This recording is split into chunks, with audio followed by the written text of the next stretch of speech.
Hello, everyone. Welcome to the Veritas Forum. My name is Frank Ojwang. I'm coordinating the Africa networks at the University of Jyväskylä. Veritas Forum is a network that arranges academic discussion opportunities around life's big questions on university campuses and colleges around the country. The intention is to raise the gaze from everyday studies to the bigger questions in life in an open dialogue between different interlocutors. The first Veritas Forum was held in 1992 at the Harvard University in the United States. And from there, the concept spread to the rest of the United States, Europe, and Asia. In Finland, the Veritas Forum was organized in the spring of 2012. And in Finland, the work is coordinated by the Student Mission. The forum will be recorded and put on YouTube on the Veritas Forum Finland channel. There should be feedback forms that everybody should have received already by now. If you haven't, you can just raise your hand and a copy will be handed over to you. The co-organizers of this event include NEFA Jyväskylä, Focus, and OPCO or IFES Finland. Today, we gather at the LADE, this particular facility. It won the Finland Prize for Architecture in 2022. I think that may be good to know, to discuss the topic on why do some societies flourish? Why are some states better taking care of their people than others? Maybe we may also get to learn what does it actually mean to flourish? Is it context specific or is it absolute or relative? The theme will be discussed by Professor Laura Stark and Vishal Mangalwadi. And I'll let you know briefly about our speakers today. Professor Laura Stark is a professor of ethnology, and her field of interests are gender, sexuality, and poverty in urban Africa. Using 230 interviews with mostly Muslim women, Laura studies poverty and gender in urban Tanzania, focusing on transactional sex, child marriage, and forced marriage, and how the labor of the poor is reproduced in the neoliberal city. Marriage under 18 is common in most of Africa.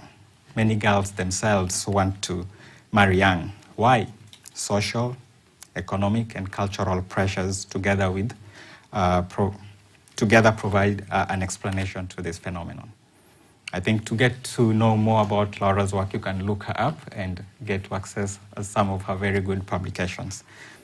And our other speaker, Vishal, is an international renowned Christian writer and philosopher, traveling around the Nordic countries for a couple of months already now. And we are honored to have him with us today. Vishal graduated from the University of Allahabad in 1969 and earned an MA in philosophy from the University of Indo in 1973. And then in 1976, Vishal and his wife moved to his father's farm and founded a non-profit organization to serve the rural poor and transform their caste-based feudal social system. His work was opposed and violently resisted. In 1980, he was briefly incarcerated, where he began writing his second book, Truth and Social Reform. During the riots that followed the assassination of Prime Minister Indira Gandhi in 1984, his organization was burned down. And in 1987, he initiated a national movement against the revival of sati, a historical practice in which a widow sacrifices herself by joining her deceased husband's funeral fire. He's also written extensively, and some of his books are actually here. If you are interested, you could get a copy or buy a copy and on our way out. Yeah. So the discussion today is set up so that Laura and Vishal will present the theme separately for 15 minutes. And after that, they will each comment or react to their presentations. And then after that, it will be time for you, the audience, to comment and ask some questions. And so feel free to think about the questions that you'll need to ask. You'll raise your hand and one of the colleagues will give a microphone to you, and then you'll be able to ask your questions. Now is the time to give the floor to our speaker, But before I do, I think we also have the online audience. Do feel welcome as well, wherever you are watching us from. Good morning, good afternoon. And so we can proceed with our first speaker today, Laura. Let's put our hands together for Professor Laura.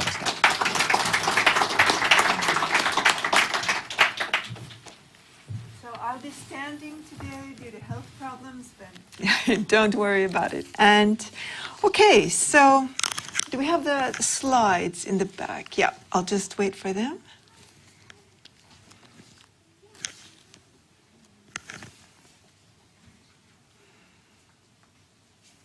I need to. Yeah, I see. Okay. Yeah. Okay. Great. Okay. So the title of my talk, just brief opening talk is "Depletion: The Key to Understanding Global Poverty and Inequality," with a question mark. In 2018, news agencies around the world announced the report "How the World Profits from Africa," compiled by a team calling themselves Honest Accounts, backed by numerous organizations. The story they told was a sobering one. The world owes sub-Saharan Africa over $41 billion. Multinational corporations legally steal each year roughly $68 billion in dodged taxes by pretending they are really generating their wealth in tax havens. Yes, rich countries give Africa aid, but rich countries gain 3 times more than that by evading taxes. Africa is poor. Africa is poor. No, sorry. Excuse me. Africa is not poor. We are stealing its wealth has become an increasingly common catchphrase across global news websites. Africa is the continent with the most mineral resources in the world, but most of its people have not benefited from that wealth. If we want to ask the question, why do some societies flourish, we need to begin from an understanding that not all countries started on a level playing field. I'm going to lay out a story here that is, I admit, a somewhat subjective and overgeneralized one coming from my ethnographic research on the ground in some of the poorest urban neighborhoods in East Africa. It's subjective because nobody actually knows the whole truth about where money comes from and where it goes in today's incredibly complex global corporate capitalism. And so here's just a slide to show that how corporate capitalism appears to us as a series of fragmented interfaces. And so it's like the old tale of the elephant that when you have a blindfold and you're feeling the elephant, everybody guesses that it's something different because they're just seeing one part of it. And so it's very difficult for us to see what's happening in the whole. But let's go back a few centuries. In especially South America and Africa, European colonialism removed vast amounts of gold, silver, and human laborers through slavery, creating the plantation and mineral wealth used to start the industrial age in Europe and North America. Today, many countries are still actively siphoning wealth away from other societies. I propose that an umbrella term for this process could be depletion, a term that I borrowed from Rai et al. In 2014. Depletion is basically the same process as neocolonialism, but whereas neocolonialism evokes connotations of political dominance, I find that depletion better describes what is happening globally today. Massive amounts of wealth have been quietly shifted from the global south to the global north since the end of World War II. Depletion has at least 9 components.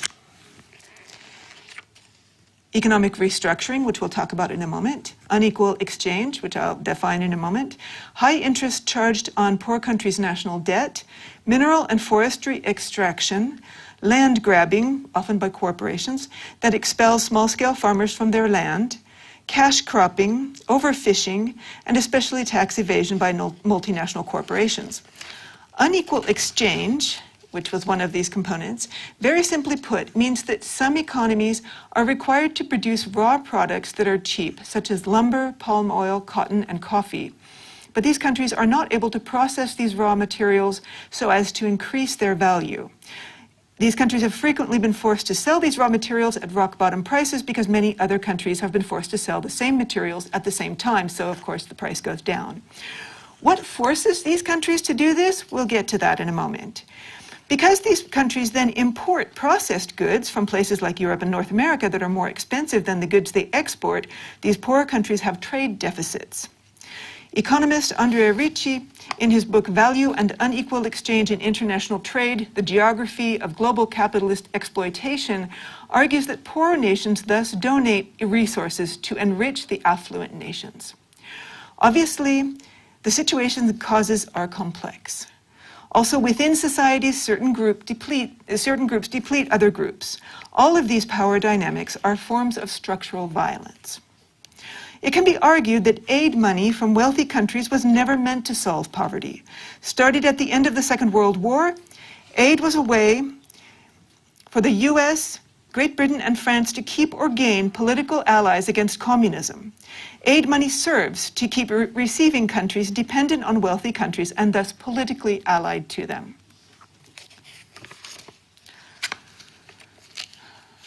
Wait, maybe we won't go back. Yeah. Okay. Poorer countries whose wealth is constantly being drained away have no means to build stronger governments that can help their own people.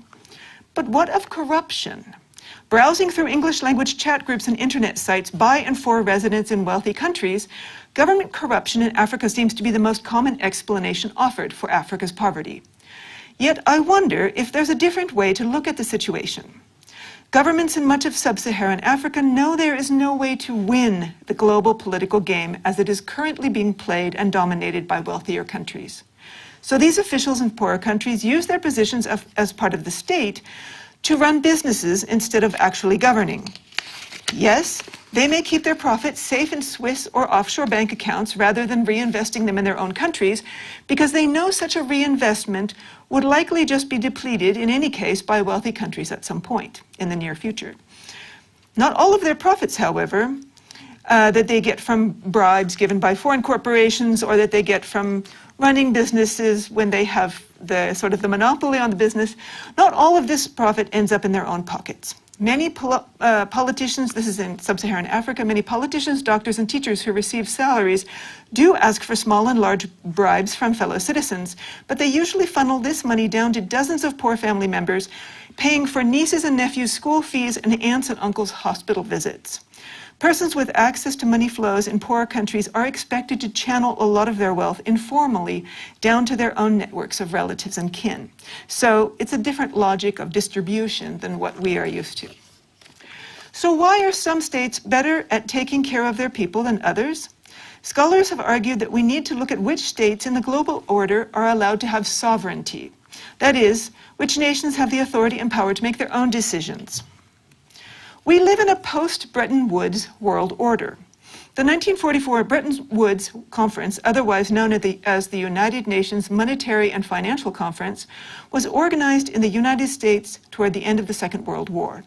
730 delegates from 44 countries on the Allies, the winning side of the war, met to establish guidelines for a new post-war international money system and to lay the foundation for today's global economics. The conference created fixed exchange rates and open markets as the cornerstones of a new global monetary system, pegged the value of the other nation's currency to the US dollar, which in turn was pegged to the price of gold. The Bretton Woods system is partly responsible for the fact that wealthy countries can afford to maintain the armies that defend their sovereignty. And they don't necessarily have to pay back the debt they owe to other countries, the US being a good example. The US, of course, pays the interest on the capital of its debt, but whether it ever pays back the actual capital is going to be interesting to see. Countries in sub-Saharan Africa have not been so lucky. Most of them had only 2 decades of independence from colonialism before the Washington Consensus and the International Monetary Fund, the IMF, which was created at the Bretton Woods Conference, imposed a strict and unfair set of economic policies on these sub-Saharan African countries. These policies were the structural adjustment programs of the 1980s and 1990s. Basically, the structural adjustment programs forced countries in Africa and South America to do the opposite of how European and North American countries had gained their wealth. through strong protectionism and subsidies for domestic industries. The poorer countries were not allowed to do this. As terms of their debt repayment after independence, they were forced instead into the unequal exchange I mentioned a moment ago. UNICEF was the first powerful international body to recognize and raise the alarm that these policies were making societies poorer than before, were destroying their health and educational systems, many of which were doing much better before that, and according to UNICEF, led to the deaths of millions of children and adults on these continents. African countries had no choice in the running of their own governments. In this case, this global economic restructuring depleted most African economies to the extent that the majority of citizens no longer have the possibility to get regular waged jobs. Observers have noted that policies like the structural adjustment programs have contributed to the greatest peacetime transfer of wealth from the periphery to the imperial center in history, without much media attention. What Africa has needed for over 40 years are factories. Many African countries had factories in the early decades of their independence, but debt and structural adjustment programs have led to deindustrialization. Now manufacturing is increasingly automated and requires large capital investments. Depletion has thus left Africa without the means to reindustrialize. What should indeed be the role of the state in bettering the welfare of its people? States are clearly important. In the current global system, that you can see the state is just a small part up there, government. In the current global system that is divided up into states that are assumed to be supposedly sovereign, no other institution can protect people like the state can. Transnational corporations whose growth was earlier predicted to weaken nation states have actually simply changed the role of states, because now states exist to legally and judicially protect these corporations. The state is thus the only institution that can stand up to global capitalism because its existence is necessary for capitalism's continuation. In balancing the needs of actual human citizens with those of corporations which have legal rights like human individuals, states are just one part of the picture, but they are vital, not only for citizens' rights, but also for the continued reproduction of workers for capitalism through providing healthcare and education, as well as legislating parental leave and subsidizing daycare. For this, states need resources. States, of course, are not things. They are social structures of relationships between people. In other words, people make states. The reality is complex, but states in the past have proven they can protect their citizens. It is important to create more discussion about inequalities within the global order and within societies and how these arise. Only when the majority of citizens in wealthy countries understand why the poor are actually poor, and that from a broader global perspective, wealthy countries are not actually helping poor countries, can we begin to imagine a different world. Thank you very much.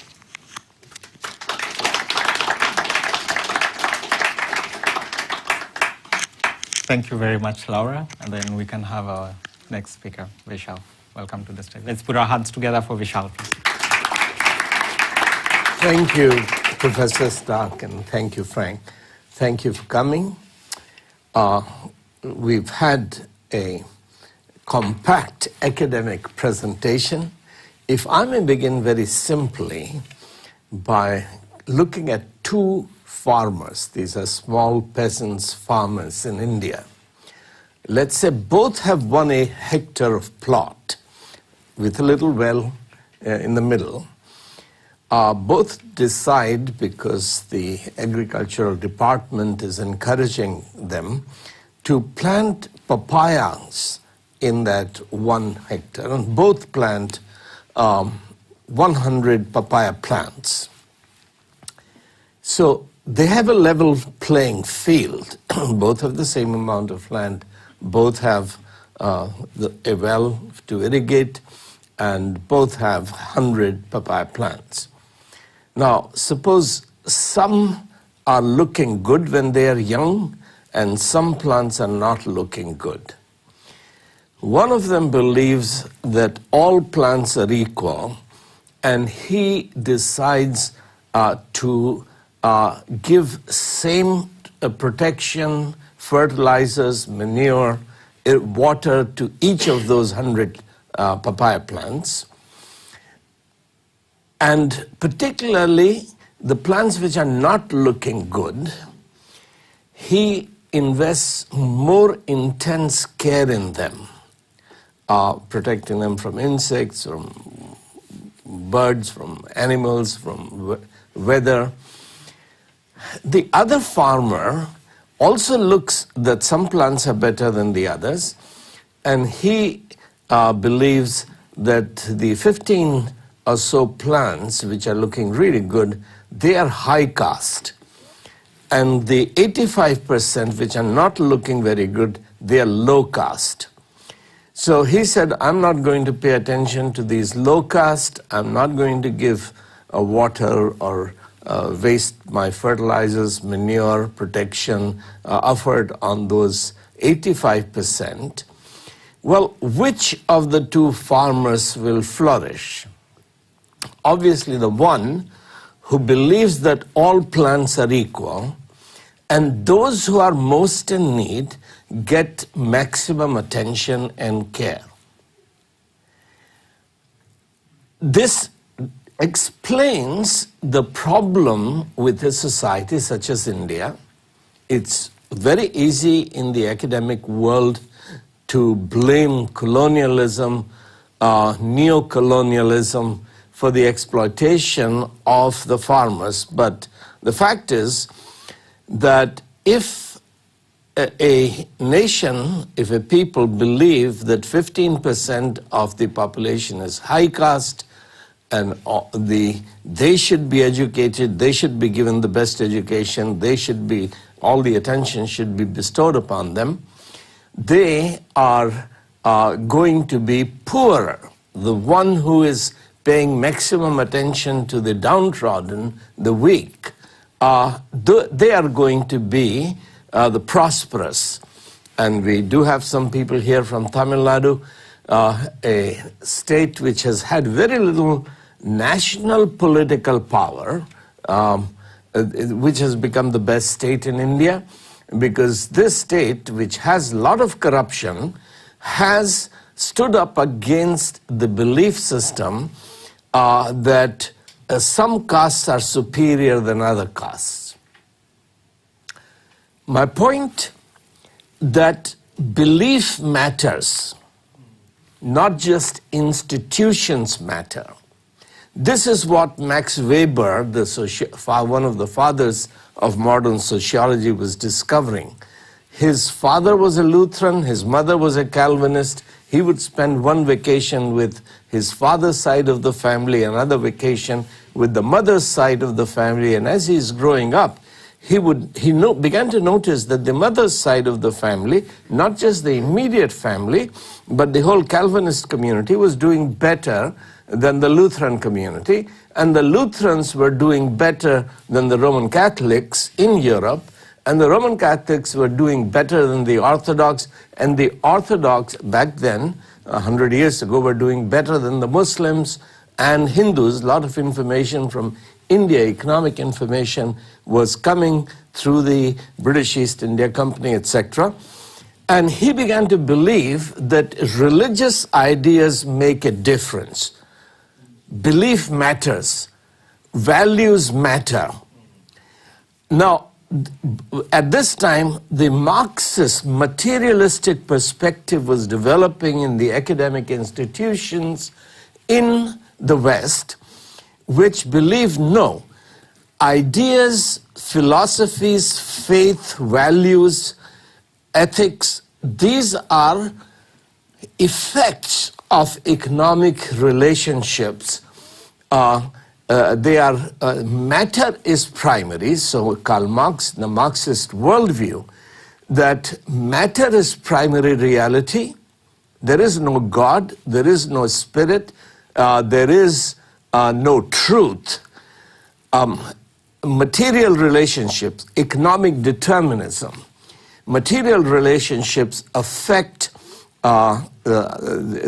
produced your ideas, your faith, your values, because it is not that in the beginning there is an intelligent being, a creator who has a spiritual being who has created the material universe outside of it, himself, that he has designed it, that material reality is a product of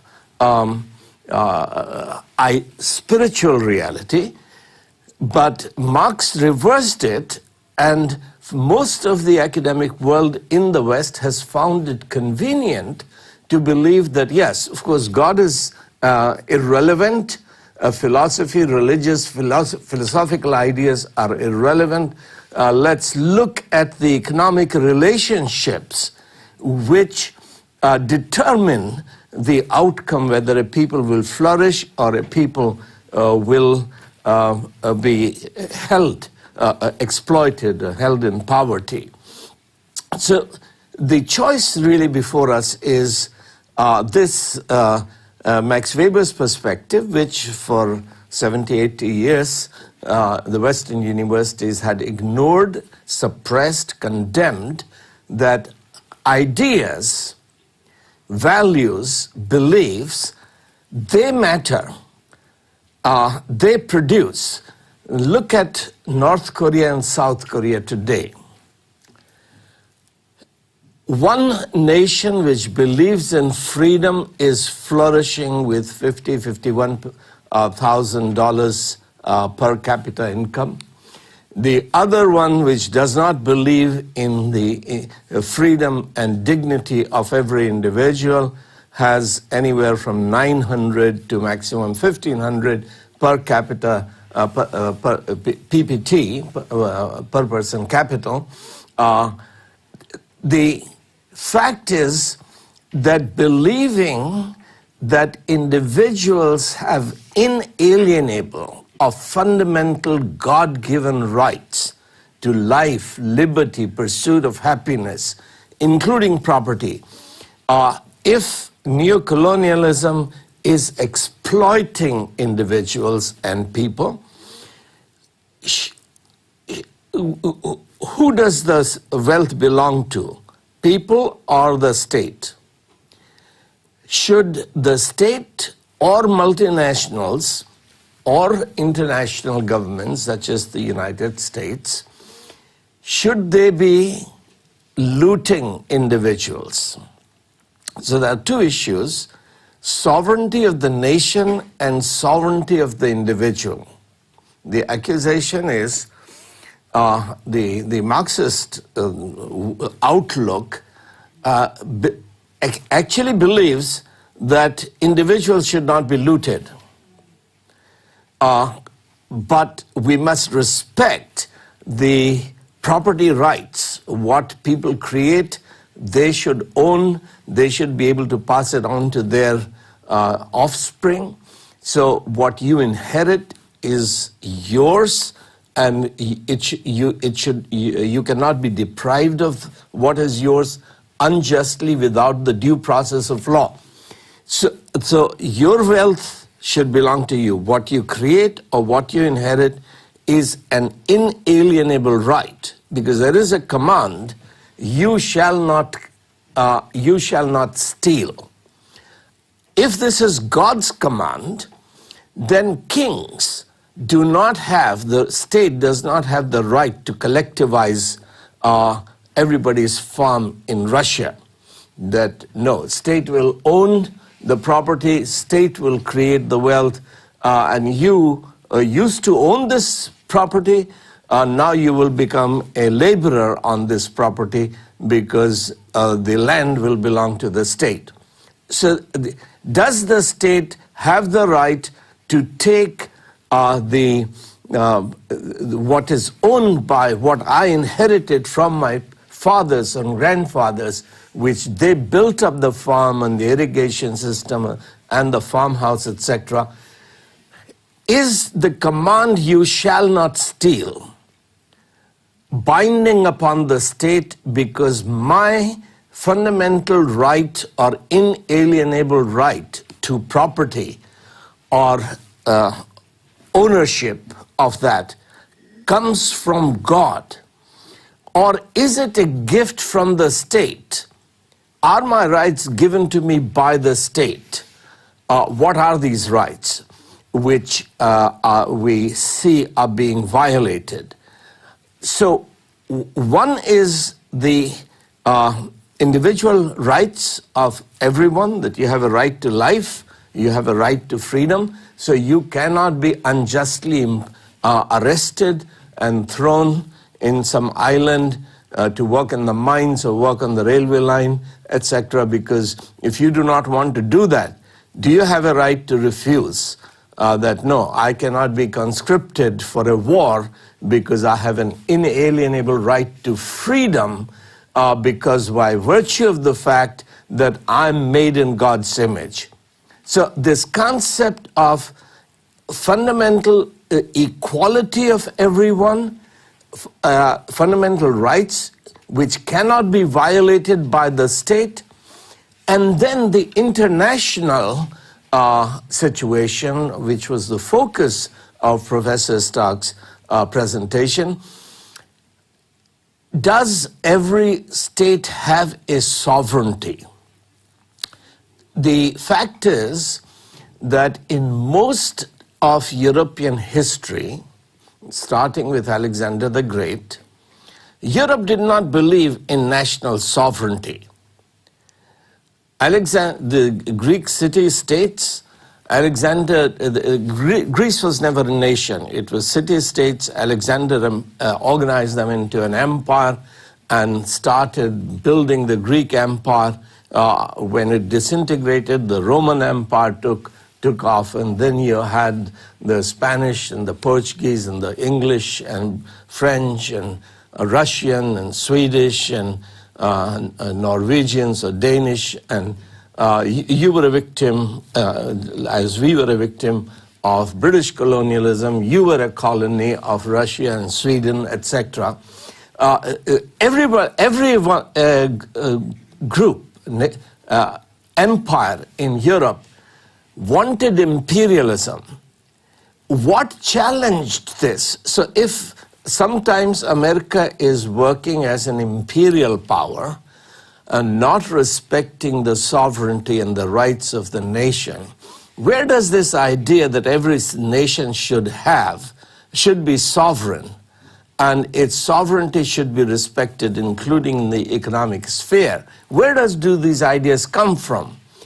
There was in your neighborhood, all over Europe, the 30 years of intense religious wars between the Protestants and Catholics, and in 1648 there was the Peace of Westphalia, which is northwestern part of Germany, where the concept of nation, state, and sovereignty of the nation first entered into Europe.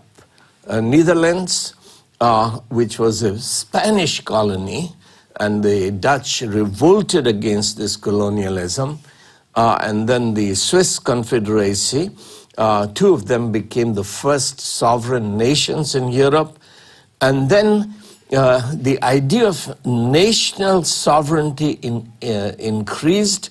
During World War I, we heard of the 1944 economic agreement, but actually in 1940-41, the negotiations between Franklin Roosevelt and Winston Churchill. Churchill was an imperialistic prime minister.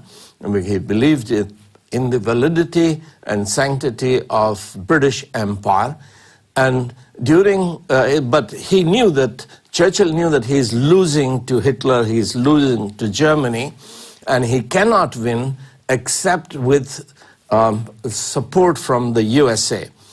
And it was Roosevelt who forced, throughout the Atlantic Charter,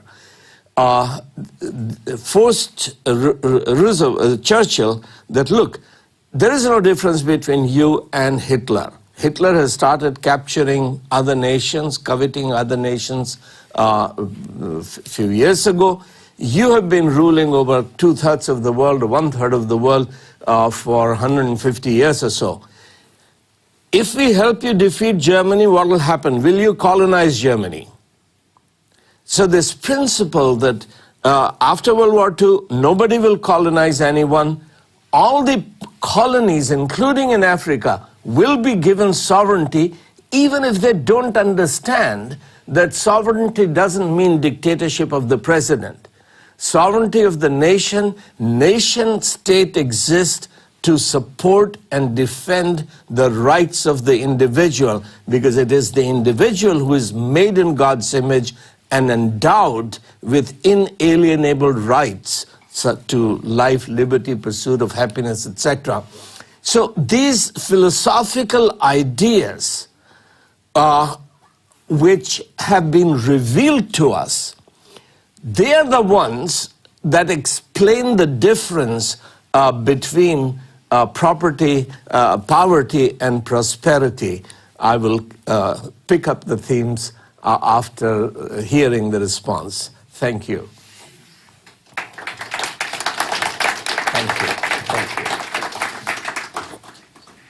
Yeah, thank you so much, Vishal. Now I'll invite Laura to react to Vishal's presentation. Thank you so much for this wide-ranging and very illuminating talk, in which I learned a lot. Thank you so much. And yes, you took obviously a different perspective than what I had taken, and a philosophical perspective, also one that is bringing us back to really the cultural roots of much of Europe, which is the Christianity and Christian thinking, which of course through history has played a very large role in the way that European and also the colonies that Europe colonized, in the way in which people see the world. So it's very worth taking into consideration. And I don't actually have any rebuttals or anything like this. I think it's interesting, the juxtaposition sort of Marxism with Christianity, which of course has been there since the beginning of Marxism. If it's possible to be a devout Christian and a closet Marxist, I think that would be me. I don't know how the two quite go together, but in any case, I think that certainly I really liked the example of the flourishing at the beginning. That was a wonderful example.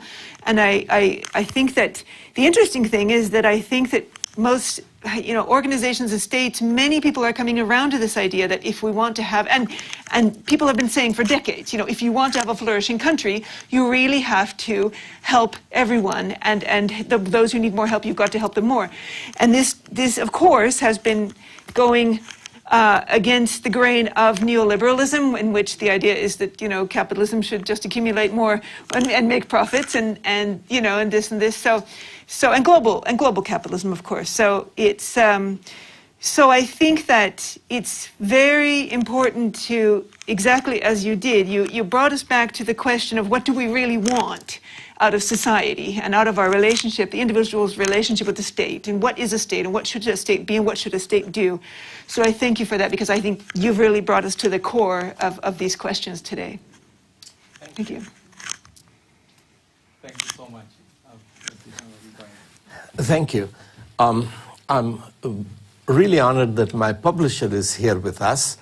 She published a book which is out of print in Finnish. In English, it's called The Book That Made Your World. Its second sequel is here. But in that earlier book, I describe my wife, who's not here with us today. She started a effort to save an individual girl. She was 18 months old. Her parents were starving her to death.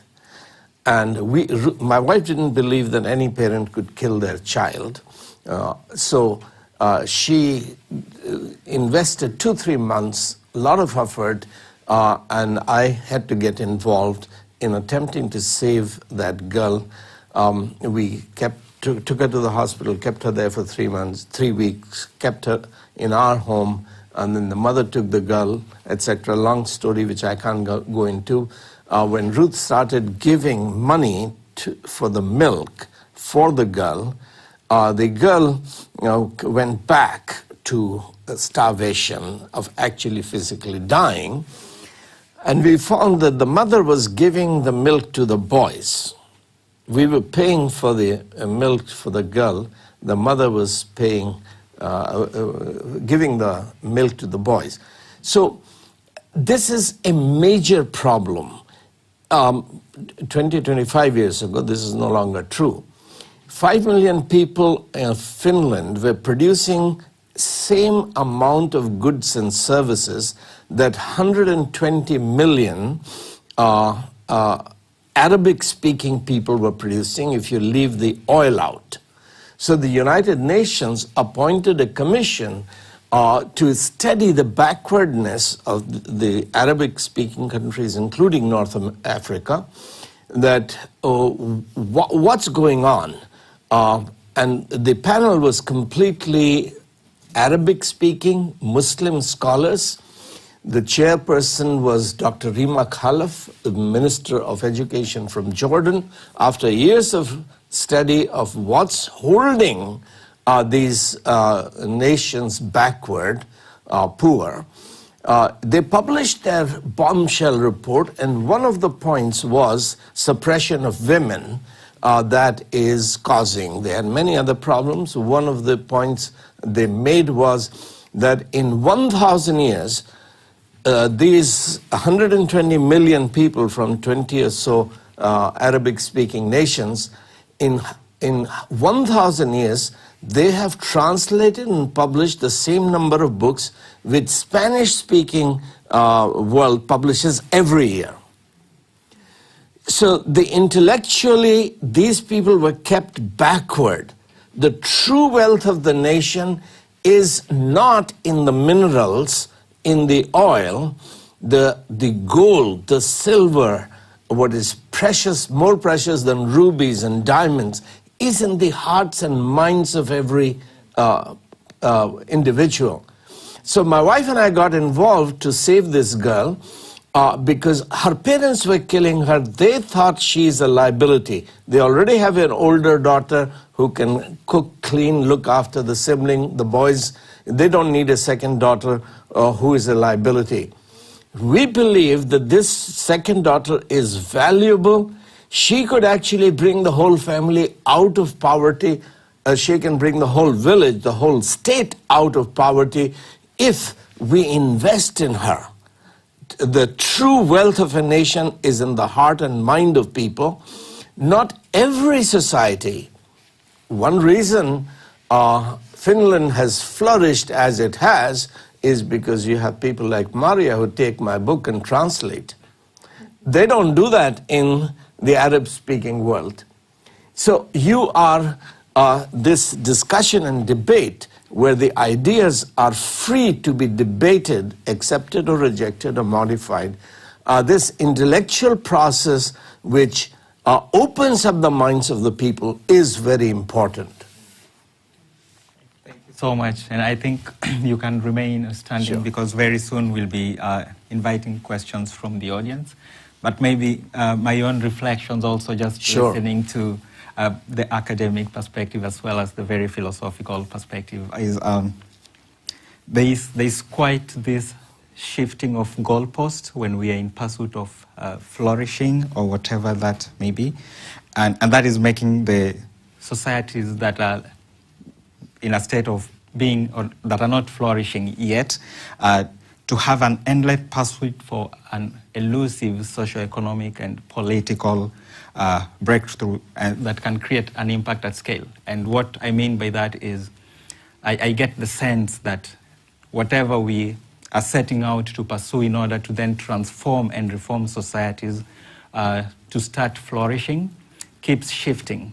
That when you go, for example, education has been promoted as one avenue for achieving the breakthrough. But now when you look at societies where people actually are now more educated, then there are actually no opportunities for them to work over time, because then so many people have saturated the market with their education and they're qualified, but then the opportunities are meager. But also in the process, they have left the backbone of the economic activities that they're involved in, so that if it's an agricultural society, many upcoming generations then deviate from that backbone of the economic activity. And what that means basically, then everybody floods another space which is not, at least not proven to be providing that economic backbone at scale.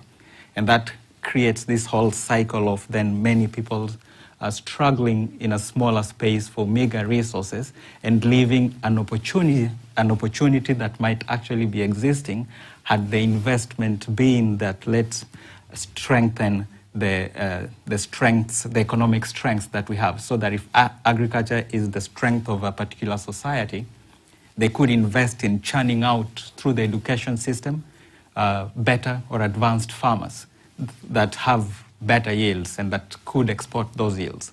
But then the transformation is more that people are then driven towards education and in pursuit of the white collar jobs. And then that creates quite a cycle that then we have so many people stuck in a big box that has very little opportunity. And then tokenism comes into play and several other factors. But I think those are some of the things that come to my mind already now, but I'll then give it to the audience to raise some of their questions and comments. So if anyone is having a question, please raise your hand, and one of our colleagues will give you a microphone.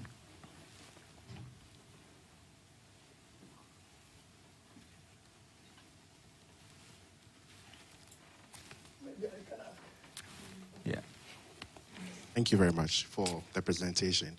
Laura, this is to you. I just wanted to understand if you were distinguishing depletion from neoliberalism, or it's a subsection of it.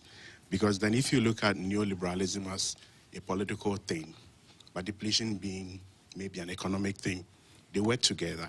So I wanted to understand if you are distinguishing the two, or you are categorizing it under neoliberalism. And maybe my second question would be, you talk about the different logics of distribution, where in sub-Saharan Africa, the example you give is a politician gets the money, gets the kickback, goes home, gives money to the poor. But I'm also looking at it at a global level, where we say wealthy countries should give maybe 1% of their GDP to the poor people. Is it not also the situation where we take in a lot of money, bring it to the wealthy countries, and then they also become the Africa who is, they also become the uncle in Africa who is also giving a bit to this one. I wanted to hear your reflections on that. Thank you. Thank you. That's a really interesting idea. And to the first question of how, I do distinguish neoliberalism as more of an ideology from depletion, which I see as a material process, but they are absolutely linked, because they're the neoliberalism, although now there's a lot of people who are contesting and saying that now new things are happening. It's not neoliberalism anymore. It's other things. Well, the financial world has kind of, and the technology, the tech world, and the wealth that's coming from the tech world is also kind of changing that a little bit. But yes, I see them as different. What I do see as similar to depletion is neocolonialism. So I do see that those is almost the same thing, except that I would see that because neocolonialism has the kind of political dominance element. For example, if the U.S. has its military stationed, in Ghana, and so that kind of looking around at the oil that's nearby. And that would be, more maybe neocolonialism, because you've got actually military force kind of watching it to make sure that all the U.S.'s economic interests are protected. But then depletion would be all of those 8 and probably more processes that I showed, and it just kind of the umbrella, it would be like the umbrella term for all of those processes happening, and them being economic, although they of course are driven by politics. And your second question about the kind of trickle-down distribution. What I think, instead of giving 1% of the GDP, what I think is that the wealthy countries should forgive Africa's debt. Forgive the debt that is Africa. And China probably is going to have to end up forgiving the debt that they have, the money that they've loaned to sub-Saharan Africa, because both of those, because debt is a really heavy leverage, which means that the country that owes money has to do what the richer country wants. And I really think that we're not going to get anywhere unless that debt is forgiven. One of the reasons that the African countries had to take so much debt is because of the different oil crises and things like that, which they didn't, cause. I mean, it was a global thing. And so there's a lot of, and actually the International Monetary Fund really pushed, debt. Take this loan, and then, take more loan to pay off your interest and more loans. And so I think that would be my saying as first step is forgive the debt and just erase it. And let's start from the new, because there's no way that most countries in Africa can really compete at the same playing level as long as they have this huge burden of debt, which is really being, high interest rates and all the stuff that has to be paid back to the International Monetary Fund, which was set up, in my view, to watch over the interest of the wealthy countries. So that would be my answer. So in terms of the uncle, yes, unfortunately, I think there is always going to be this dependence relationship, and this, as long as there's inequality, which of course there always has been in society. Human societies seem to be by default unequal, but that doesn't mean that we shouldn't, question that, criticize that, and try to change it. Yeah. Thank you. I think we had another question here. Yeah, thank you, Laura and Vishal. I was just thinking you have answered one of my questions. What is the answer? What is the solution, actually? I always was the bottom line, how we can really flourish all societies together. So you have already answered about that thing. But also, we can't continues to blame about the colonialism, because India has been also colonized, but it has come back very fast. And also, some time back, I was in one Christian big conference in Kiev. So there was we had India Hut. I'm a pastor actually here at church.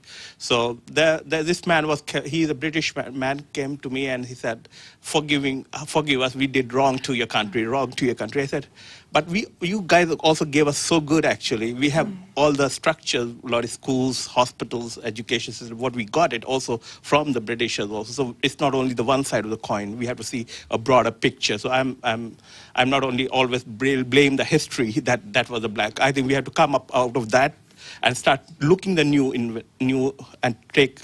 Like I was very happy what Vishal was talking about it, that it's the people, they are the real, that we have to start really respecting their creation of God. So when we have start thinking in that way, I think we can flourish together. So that's one thing I was thinking about it. Yeah. So not a question, but you have answered that question. But I was also thinking about the Dambisha Moy's book, Dead Aid. Yes, yes. Yeah, the aid has done much harm than doing good. Yeah. So can we continue? The question, now I remember. The question is, do we continue to give the aids to the poor nations? Is it the solution? So that is one question here. Yeah, the aid question is a really, I'll start with that one first. Really, I'm not an expert on aid, but my understanding is that now it's so intertwined with, I'm talking about now the countries in the African subcontinent, it's so intertwined with everything because politicians have been using aid money. I mean, as long as aid money is the biggest, I think what Dambisa Moyo is saying is that one thing is that as long as aid money is flowing in, you don't actually have to build a middle class in your country. You don't have to actually have taxpayers. If there's no aid, you've got to get your money from taxes, as taking whether it's stealing the money, but you've got to get it. But if you get aid, and you just don't have to have a middle class. You don't care about that anybody's flourishing enough to help pay taxes. So there's a lot of problems, but kind of undoing aid now is Dambisa Moyo herself was suggesting a kind of like percentage, kind of slow stepping down from aid, and I agree with that. And one of the things that, I'm not an expert on colonialism either, but my understanding, of course, is that the whole colonial situation and relationship was very different in South Asia than it was in Latin America or Africa. Perhaps because there were the princely states and in India who had a lot of power, they had armies, they had a lot of wealth, whereas that was it wasn't quite what the British were encountering necessarily on the African continent at that time, or in the South America and Central America, so that the amount of exploitation, I think that, and then not just Britain, but of course France and especially the King of Belgium, is the worst example in the Congo. So what they were able to kind of do more exploitation, send the African slaves to, for example, Central America and the Caribbean, where the conditions were horrific for producing sugar and things like that. So I would say that, yeah, South Asia's situation is a little different, and I'm not a historian, so, but I think you make a good point that we can't just generalize about colonialism, and that certainly some good was done. Sometimes I think about the good, and I'm not sure when I'm in Tanzania. I'm looking around, but certainly, well, in Tanzania, it really just, it helps a kind of an elite group of Tanzanians, and they were the ones who were able to step into the shoes of the British when the British left, and of course the Germans had been there before. So it's a very complex issue, but I'm glad you raised it. Thank you. I actually wish to ask you the same. Do you first agree with the pastor on the comeback of the Indians from colonialism? And also, what are your reflections or thoughts on aid? Thank you. I have actually written 3 books on British colonialism in India, and I totally agree that if you watch a Tarzan movie, especially the last Tarzan movie, you will see the horrible Belgian colonialism in Congo. The movie is showing how bad it was, but that's a movie, so overplaying some things, but that's true.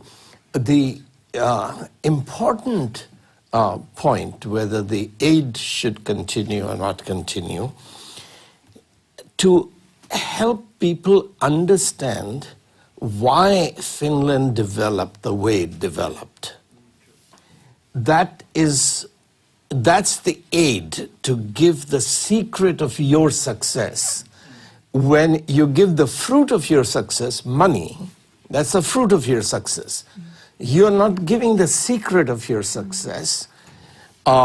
So for 300 years, every Lutheran, every child had to memorize a short catechism to be confirmed, and pastors had to study large catechism which Luther wrote. The short catechism was, "You shall not steal." Large catechism explained what that meant. And Luther is saying in the large catechism, what that means is, you hire a maid to look after your child, your cow, your garden, and a few weeks after you hired the maid, the cow is giving less milk, children are more sick. Luther said that maid is a thief. She is stealing. She's taking money to do something which she is not doing. You hire a roofer because your roof is leaking, and he fixes the roof, takes the money, and then it starts to snow and rain and the roof begins to leak again. That roofer is stealing. He's a thief. Luther goes on to say, a pastor who does not buy books is a thief. He's stealing because he's taking salary to feed the lamb, feed the sheep. He's not even cooking the food. When he buys a book, reads it, understands, then he's able to teach. He is able to feed the sheep, feed the lamb. So what that catechism is doing is bringing the work ethic. You shall not steal, you shall not covet means you shall create. Finland, which does not have a lot of natural resources, becomes a creative people because the soul of the nation has been shaped by the command, you shall not covet. Now, secular university has turned this upside down on its head, reflected in Wall Street, the movie Wall Street by Oliver Stone and Michael Douglas, where the famous speech was given by Gordon Gekko. Greed is good. Capitalism is greed. You shall covet. And so yes, you're seeing the ugly capitalism which is created by Western universities that do not have the moral foundation that you shall not covet, which means you shall create. So Finland became a creative culture, but how you became the creative culture, that your historians, your sociologists, your economists are not teaching to Africa, not teaching to these countries. You can blame Belgium.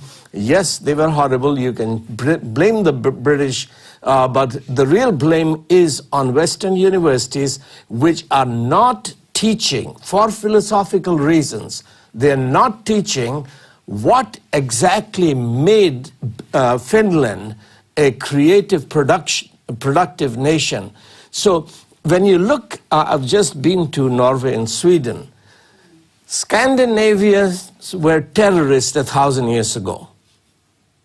Vikings were terrorists who were looting, not creating wealth. They lived by the sword. They were skillful shipbuilders, navigators, etc. That's true. They had tremendous military prowess. How were these people who were robbers, terrorists, how were they transformed to become creative, productive people? This is the issue which the universities are unwilling to address and face. So you blame the USA, you blame the IMF, you blame the World Bank, but the real blame is in the university world, where you're not investigating truth, you do not have the courage to teach the truth.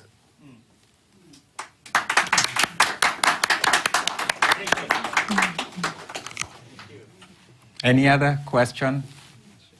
Here on Thank you. The left. I was born in Belgium. We didn't have only Leopold II as king. We had very good kings also. Well, anyway, that's not my point.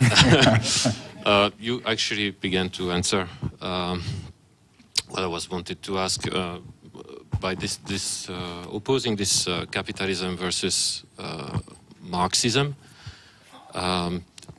I would like to hear it a bit more about that, because in history, what I would call old-style capitalism, that is undergirded by Christian values as it was in the past, where people had freedom to trade and to produce and trade, has lifted nations out of poverty, such as Switzerland, Netherlands, Britain, even the first pilgrims in America were very poor, and yet these societies flourished.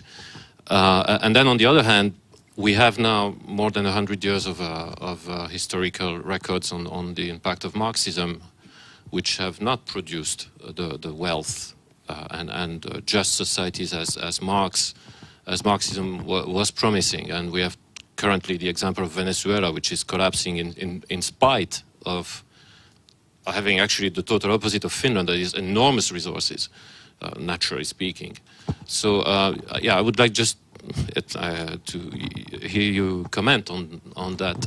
These two ideologies, one and again, I really want to say, not neoliberalism, capitalism, like not undergirded by Christianity, which ends up in greed, is good, but really that old-style capitalism, which historically is undeniable, has produced flourishing societies versus, to me it seems, historically speaking, Marxism has not delivered at all.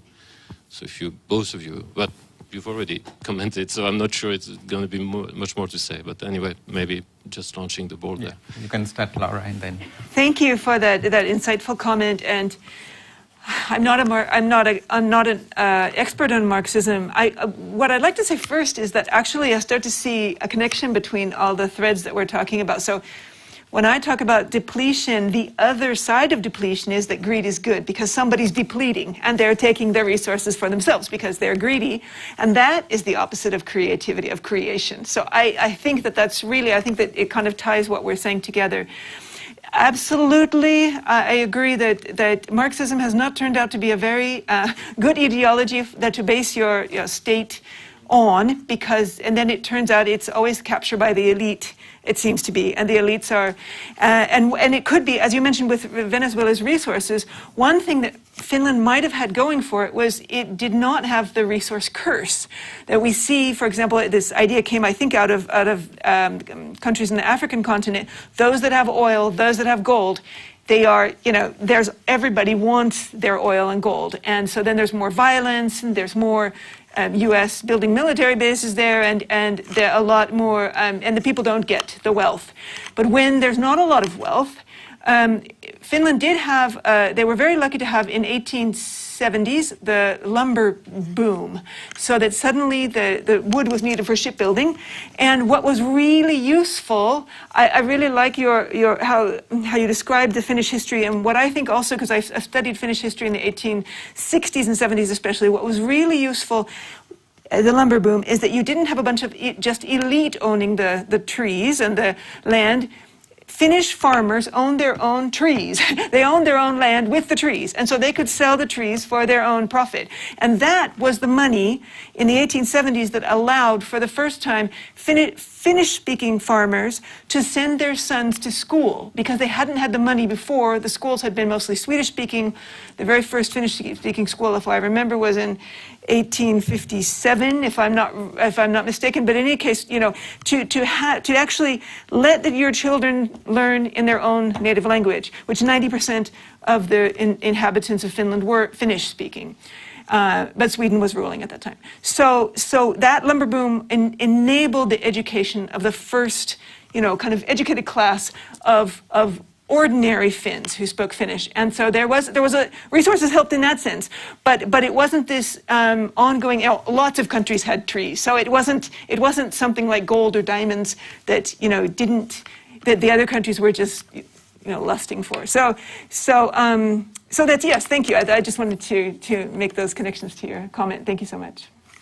Yes, you can go. Well, thank you again. And that is very important, because in India, after independence, because of the influence of Lenin and Stalin, the government owned all the trees, the forests.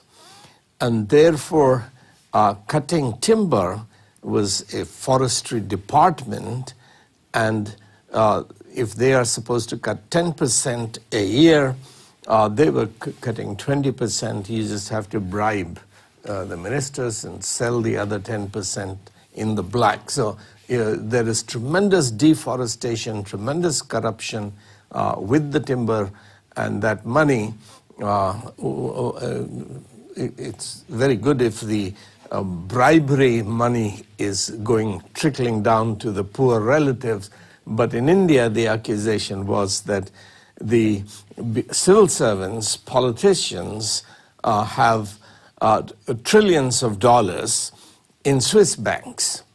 So it turned out that it's not so much in Swiss banks, because that's just a conduit for going into tax havens that you referred to in your opening statement. So the large amounts of bribes and that Indian politicians and civil servants are exploiting is actually being hidden in banks in tax havens, where the Swiss banks have improved their secrecy laws, so they are dangerous now for the corrupt, but they are not. But let me pick up the Venezuela issue. Simón Bolívar was born, he's the liberator of the northern South America and the central South America. He was born in Venezuela. He, in a nobility kind of family, he was in Spain studying when Napoleon invaded Portugal and Spain, 1806 or so.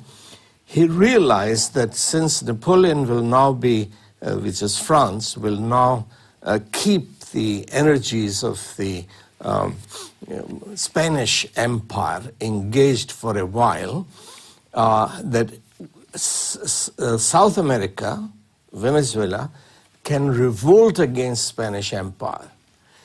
So he had all these connections with chiefs, military leaders, and he said that we can throw off the Spanish Empire. And he began the conflicts in South America, and he wanted to create what he called Grand Colombia, which included modern Colombia, Venezuela, Panama, Bolivia. Bolivia is named after him, Simón Bolívar. So many of these countries, he didn't go down to Chile, etc. There was a different revolution.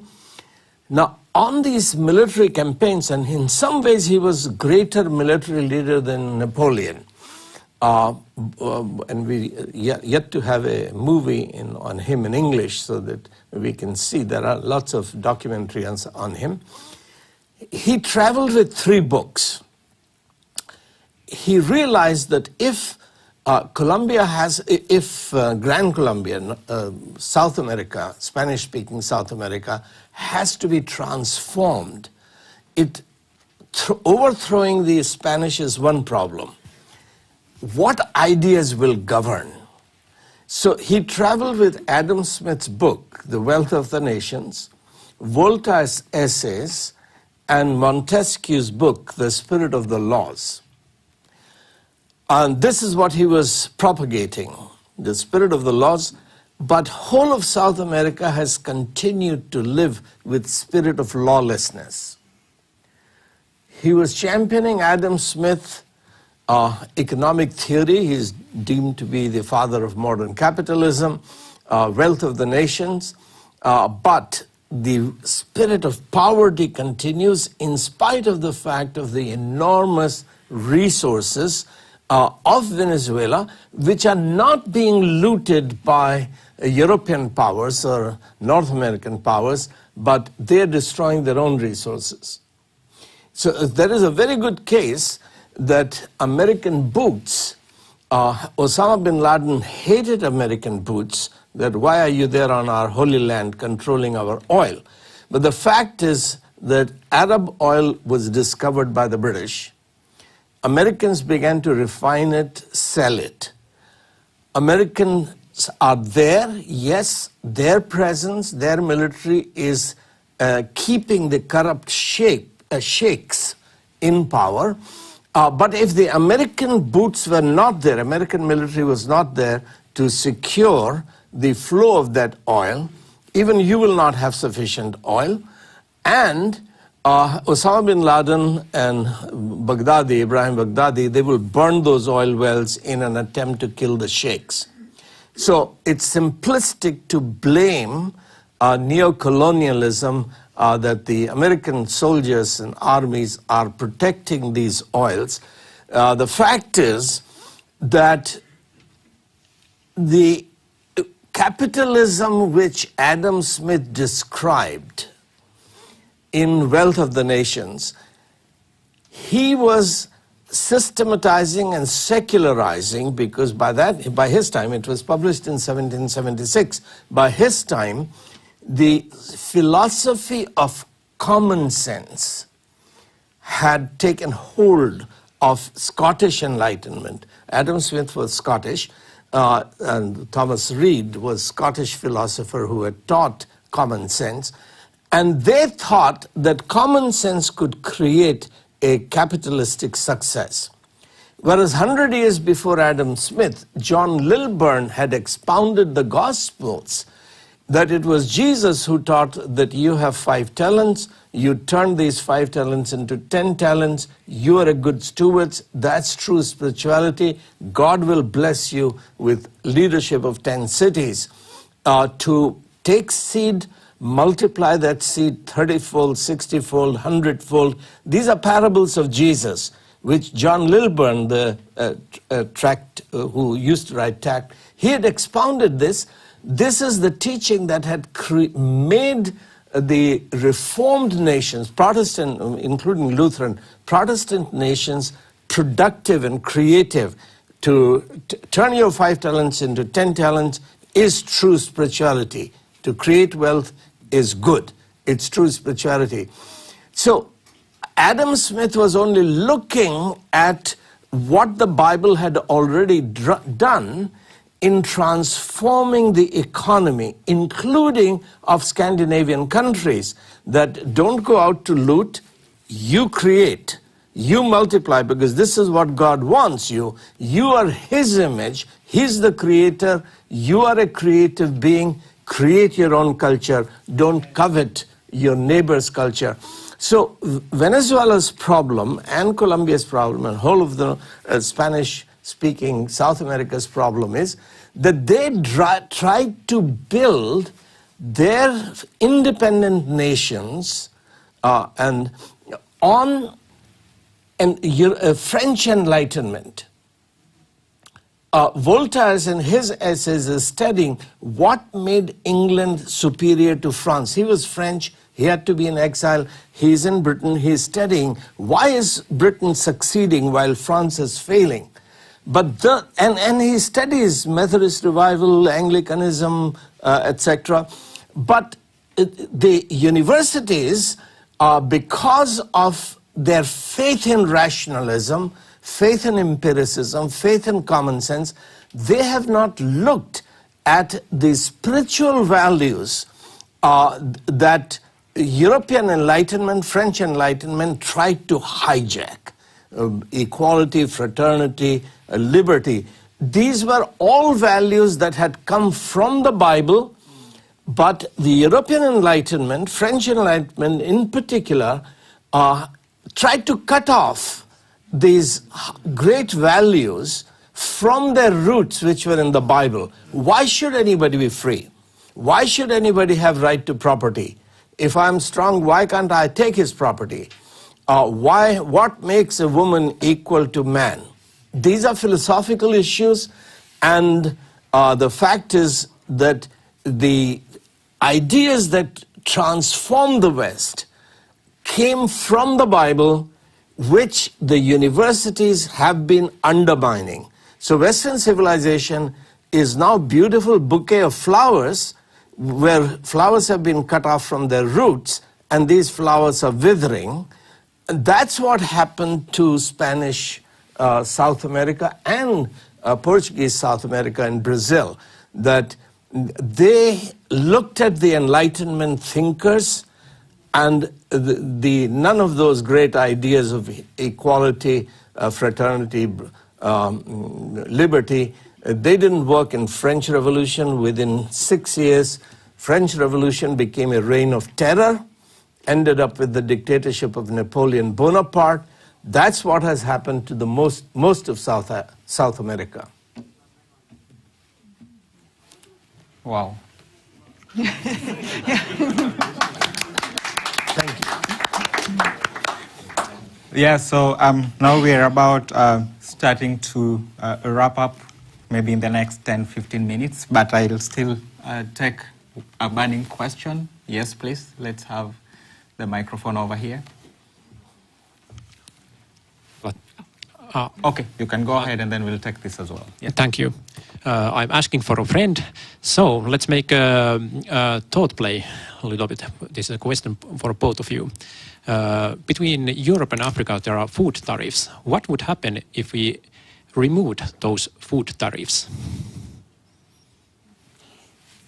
Yes, you can start. I'm going to tell you that I have no idea, but something very, very interesting and unusual will happen, I'm sure, because I don't know enough about tariff economics. So, but that's a very, very good question. So I'll turn that over to my colleague here. Well, thank you. Earlier, Professor Stark mentioned forgiving debts. Now, that's a principle from Leviticus 25. That every seventh year, the debts will be forgiven, slaves will be free. If you were compelled because of whatever, that the husband went to war, died, your wife couldn't cultivate her farm, she had to sell the farm. Every 25th year, the year of Jubilee, the land will come back, all the debts will be forgiven. So how does that apply today is a complicated issue, but in principle, the next generation being given a level playing field that you can all start afresh, that would be an option worth considering. And because as the international economic relationships stand today, you are right that America is not going to be able to repay its debt. My fear is that America will thrust a third world war. It won't America doesn't have to start the Third World War. It can use Israel to start a Third World War, because particularly against China, because that would be the best way to write off the debts. And because this whole idea that greed is good and you just print money when you don't have anything to back up that wealth. So it was President Nixon who cut off the dependence of dollar from gold. And you have a fiat money, a paper money, which represents nothing except a promise of a government you do not believe. Nobody believes their government. It's a post-truth world. So one issue about, not directly on the food tariff, the fact is that some countries cannot produce enough food for themselves. So you cannot produce rice or many, even wheat you cannot in Finland produce enough wheat. So you have to take it from warmer climates. But you do have lots of lakes and you could produce fish and you can supply fish. So this interdependence that you cannot have a lot of wool, but someone else can produce wool. And this interdependence of trading, buying, is not a bad thing. And having this trade use a common currency, that I buy wheat from you and I give you gold, and then you use your gold to buy clothes from someone else. So whichever country, whichever climate can do better in production, they should be able to do, and they should be able to trade.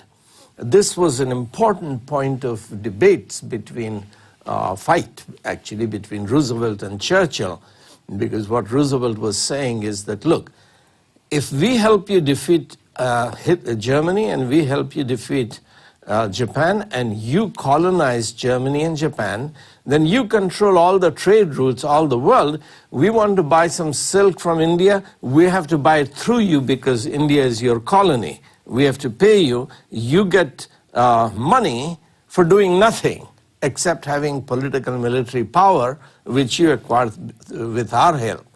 So you must set these nations free, and we should build the economic institutions that you mentioned, 1944, etc., out of which came World Trade Agreements and World Bank and IMF, etc.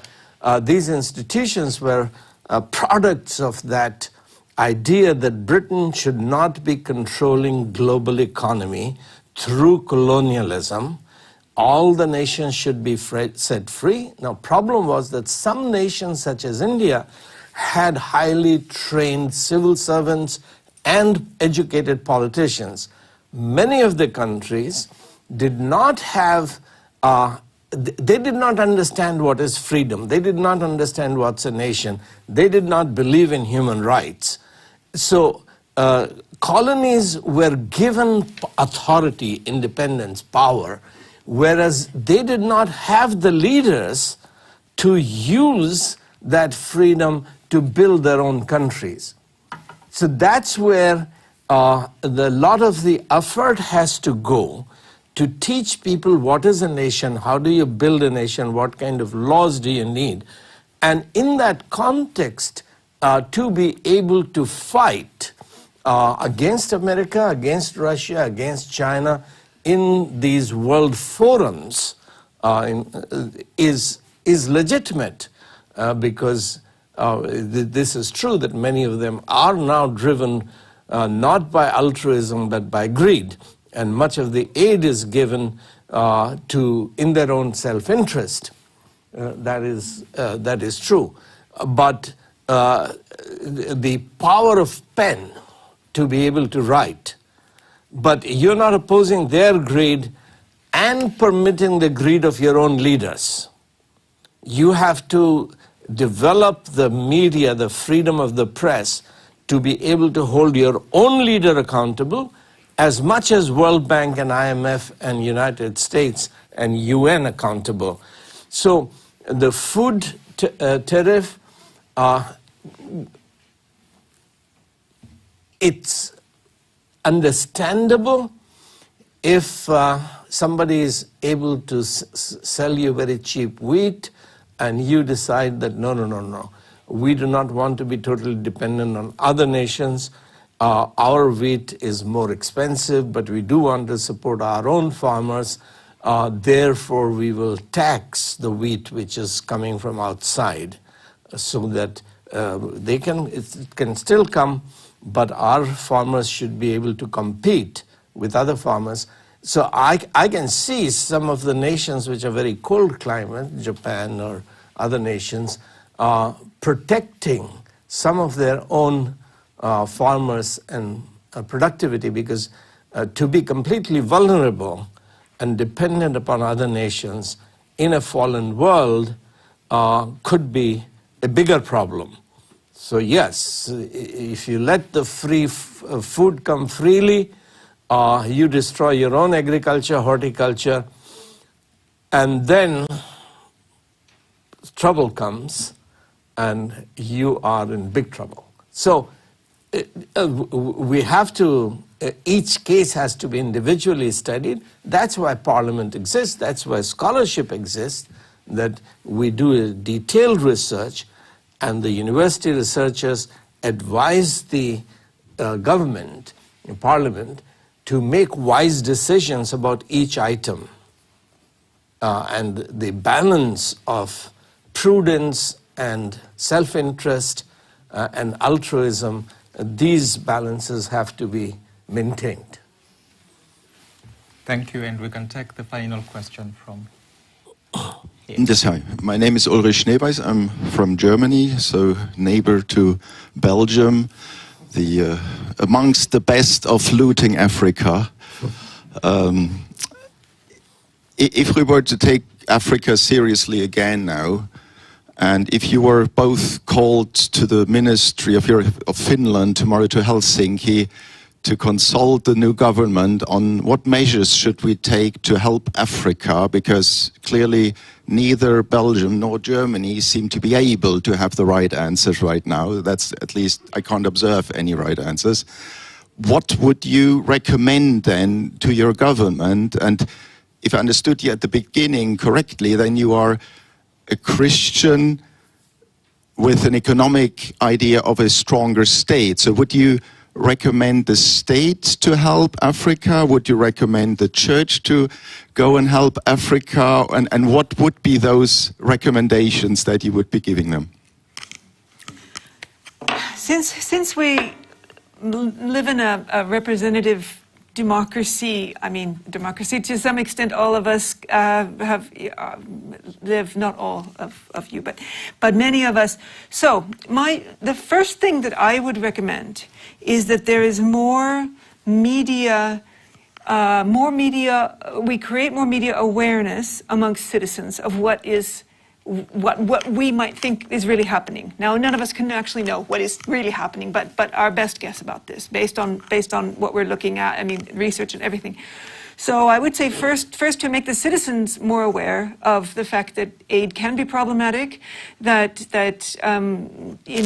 it appears that wealthy countries are actually, taking more than they give to poor countries. If that became common knowledge among the citizens of the U.S., in the European Union, that needs to be first, because if you try any other measures, you've got citizens who are there now opposing and saying, why? Because we've always helped these people and they're not, they just can't make a go of it, it's their own fault, and so on and so forth, which you find a lot still on social media. So that would be the first thing, would be the citizen awareness campaign. And then for the second, as we talked, debt forgiveness, it doesn't have to be all at once, but maybe step by step somehow, and at the same time, step by step, perhaps reducing aid. And as my respected colleague said, also, talking about how things happened for our countries for the better. Now Finland was in a particular historical context that perhaps cannot be replicated for other countries, but to talk about what did happen, what didn't happen, you know, what went right, what went wrong, and kind of have a more open dialogue about this. Instead of, as in so many development organizations, this idea that, you know, somehow the West just, you know, developed toward this, you know, perfection or towards an improvement all the time somehow just because. And this is not, of course, a historical analysis at all. So that would be kind of, it would be the debt, the aid, and the citizen awareness. That would be for me, but I do not know. I'm sure there's many more better ideas too. Yeah, if you have a comment, you can. Thank you. Yes, I think developing the minds of the people, because to repeat what I said earlier, that a nation may have gold, the Gold Coast of Africa. What that did is to draw the Portuguese, the Spanish, the British, the French, I think Germans probably were not there. Everybody set up their forts fighting, and that was the ugly part of colonialism. But the fact is that the local people did not have the capacity to mine and sell. So a year, 2 years ago in Uganda, they found enormous amount of gold on the east side, which is the poor side of Uganda, and I've been there 4 or 5 times. But Ugandans don't have the capacity to mine, refine, and sell that gold. So that contract has been given to China. But then what that means is building roads, building storage, building airports. Who gets those contracts? The China would want that contract, US would want that contract, and Germans would want that contracts, and there would be fights. If the president of Uganda says that, no, we don't want to give everything to China, then he's creating trouble. So the fact is that the capacity has not been built up of the Ugandans to mine their own gold, refine it, and sell it.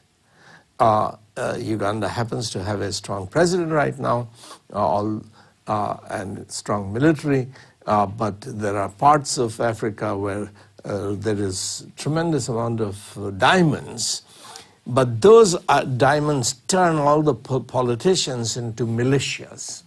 Those militias are killing and looting each other, fighting each other. So that wealth does not really transform the local people, because when you make money, how is that distributed with equity? And how is that wealth? So the roads, those of you who've been to Uganda know how terrible the roads are in Uganda. But now, with all of that gold money, Uganda can have the world's first world infrastructure of roads, bridges, tunnels, trains, airports, because these are public things.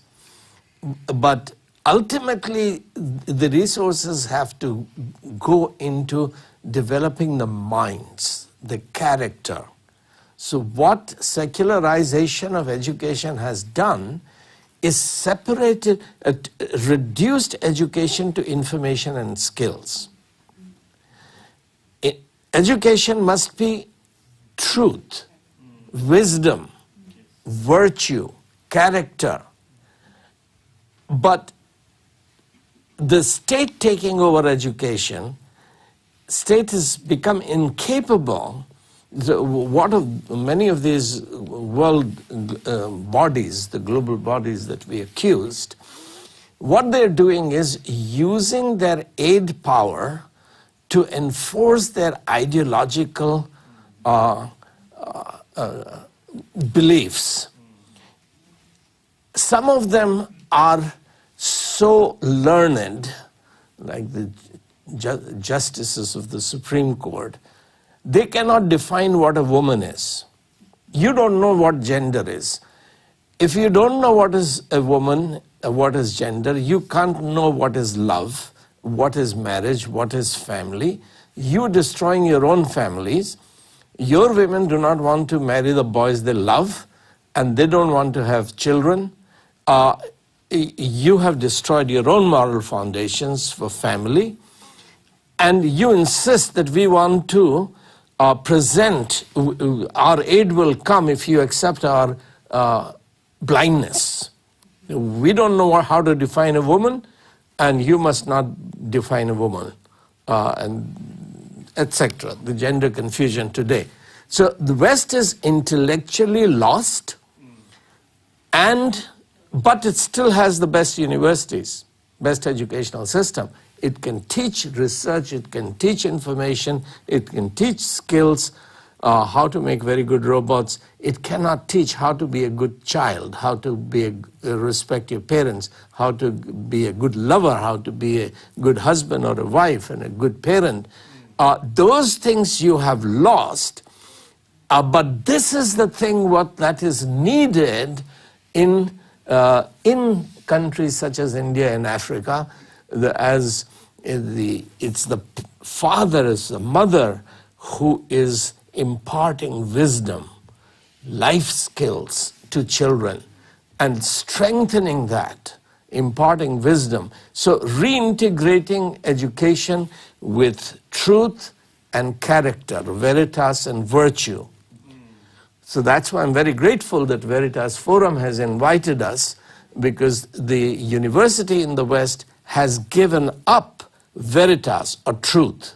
You have information, but following Karl Popper, you don't even believe that even scientists can know truth. Philosophers gave up truth long ago. Science has given up truth. We only have probabilities, but we have ideologies which we impose. So what do we do for Africa? Is a new education revolution, which we've discussed in our book, The Third Education Revolution, which is there for sale. About 30 of us wrote it. We are now doing second volume, which is emphasizing education for wisdom. The third volume is Education Revolution. How can these countries that have very poor education at the moment, how can we make it, use the available technology to give them the best education and produce really educated population in these countries? So that's how I see that you can sell technology, but you can also train them to become productive societies, even if they cannot compete with China in terms of manufacturing. What are the assets that each culture has, particularly lifting up position of women that you mentioned at first, because as the panel I referred to had found, that suppression of women is a major problem. If you have not educated your women, your children will not be as strong as the children in the West, in the West. So lifting up educating your women, etc. But that also requires moral issues, because a girl can go to primary school if the primary school is in the village. If the middle school is in the next village or high school is 20 miles away, you can't have a girl going there on bicycle or walking, because she will be raped, she will be kidnapped. So you have to bring the high school to her in her own village through the internet. You can't have a teacher if there are only 10 students studying in 9th grade. You can't hire teachers. But you can take teachers online into those villages. So taking the world's best education to the poorest and making it affordable is my prescription. And it's discussed in that book, The Third Education Revolution. Yeah, thank you. And yeah, I know there are a few more questions, but now we have to wrap up.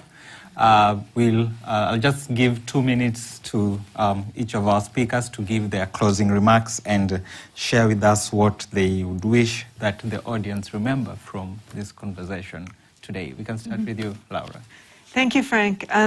Well, I really liked the last question that was asked because it helped us summarize what we really think should be done. And I've given these talks before, and people ask, well, what should we do? And I say, I don't really know. But now I feel that with this one, we've come out with some more concrete ideas, possible ideas, just throwing that out there. And that's maybe what I hope that the audience would be left with. I mean, if you believe the things that we've talked about, you don't have to believe them. These are, for example, what I said is just my subjective knowledge. It's not complete. It's not, someone else could argue against me, but and they would be perfectly within their rights and probably quite accurate and everything. So, but the point is that if just to be left with these kind of ideas of what we could do, and kind of pursue that forward, I think that's what I would like to leave the audience with. Yes. Thank you, Madam. You are most gracious and open for a free dialogue. That is university, that is what Parliament is supposed to be, for us to share our opinions and disagree with each other to arrive at wise conclusions. So I think from my point of view, to summarize what we've said for 1.5 hours is the fundamental philosophical issue is whether matter determines ideas. This was Marxist idea that economic determinism, that material realities, economic realities determine philosophical ideas, moral ideas, ethical principles, or do ideas create culture? Do ideas create economic prosperity? And I happen to believe that God is the creator. We are made in His image. We are the only culture-creating species because we have the gift of the reason, gift of mind, gift of language. It is ideas that change economic reality. And this has been very hard. Although Max Weber talked about it 100 years ago, the person who has impacted me the most, where today's topic comes from, is David Landis. David Landis was macroeconomic historian in Harvard University. His book is called The Wealth and Poverty of the Nation. Adam Smith was Wealth of the Nation. David Landis's book is Wealth and Poverty of the Nation, and his subtitle is what we have today, Why Some Are So Poor and Some So Rich. And he challenged his own academic fraternity, which had been ridiculing Max Weber by saying Adam Smith was right, that it is ideas. Max Weber was right, that ideas matter, religious ideas matter. The faith, whether men and women are equal, it matters. Whether women can emancipate the whole family, whole village, whole community out of poverty, that's a matter of faith. If you believe that, you will work to give every girl an opportunity. So that's, to me, is the fundamental issue. And this means that the reform of a nation is confrontation of ideas, opposing ideas. That you have to, if you want to reform a nation, you have to understand the ideas which are governing that nation at the moment and come up with better, truer ideas, so that as the mind changes, the material reality will also change. Thank you so much. I think let's put our hands together for our speakers today.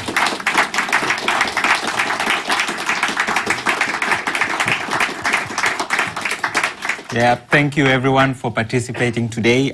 We also have to say a special thanks. We have our volunteers who are making sure everything is going right, and planning and coordinating the event. Let's give them a hearty clap as well.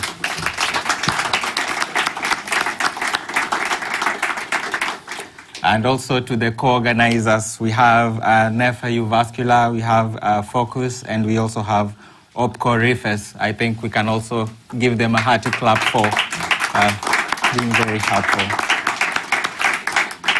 Thank you so much. Please remember to fill in the feedback form, and you can leave it with Lillian. She's standing by the door right there. And please feel free to stay on and discuss the theme for a while. Otherwise, thanks everyone. Our online audiences, thank you for staying through with us. Have a good rest of the evening. Thank you. Thank you, everyone. Have a good evening.